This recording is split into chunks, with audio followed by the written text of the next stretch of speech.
What would Reform UK do to deal with this issue? With illegal migrants? Yeah. Well, you don't stop the boats by deporting people. The way to stop the boats is to physically stop the boats.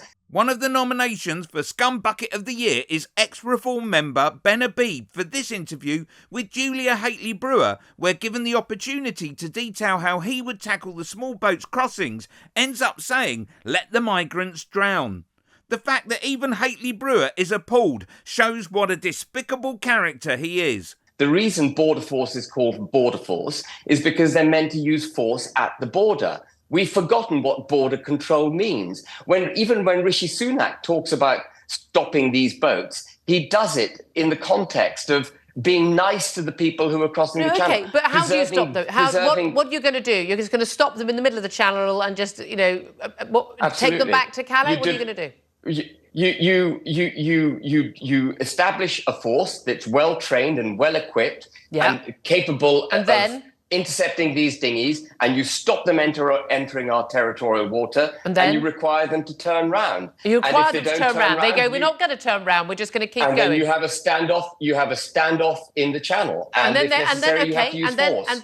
And then all the migrants jump into the water. What do you do then?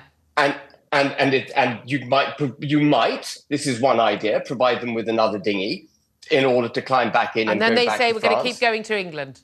What do you do? And then you use force again. And I'm afraid. So at some point, the Royal Navy or any other body about the Border Force, they're going to have to pick these people out of the water or off a dinghy that's not seaworthy. Okay, and at that point, what do they do with them? Do they take them back to France or not? What do they do with them?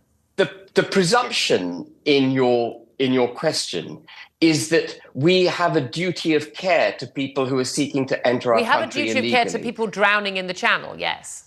Well, we only, by the way, under international law, Article 98 of the UN Convention of Law of the Sea, we only have an obligation to save people if it's reasonable to do so.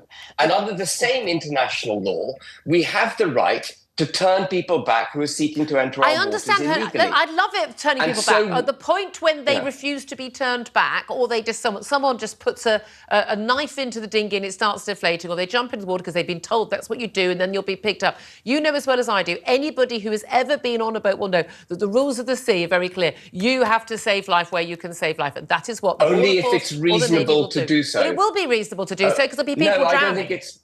I don't think it's reasonable. Are you genuinely saying the Reform UK policy is we will let people drown to make a point? Because I think that's what you're saying. No, Julia, if someone comes... let's not infantilize these people. They have free will. They were safe in France. They paid good money to get on a boat seeking illegally to come. So I'm not going to infantilize them. And I'm not going to be held to ransom by their claim that they deserve protection as soon as they get into our territorial waters. I agree with all of that. At the point when they use the tactic of jumping into the sea and they're drowning, are you saying that British Border Force and the British Navy will be instructed not to rescue those people from drowning?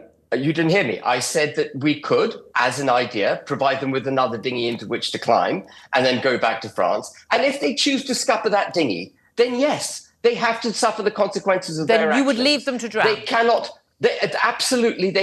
be infantilized to the point that I have no doubt, Ben, that is a policy that would work quite well. However, that is not a policy that a civilised country should endorse. Why is that uncivilised, Julia? Because we don't leave people to drown, because we're civilised human beings. Click here for whatever happened to Michelle Mone.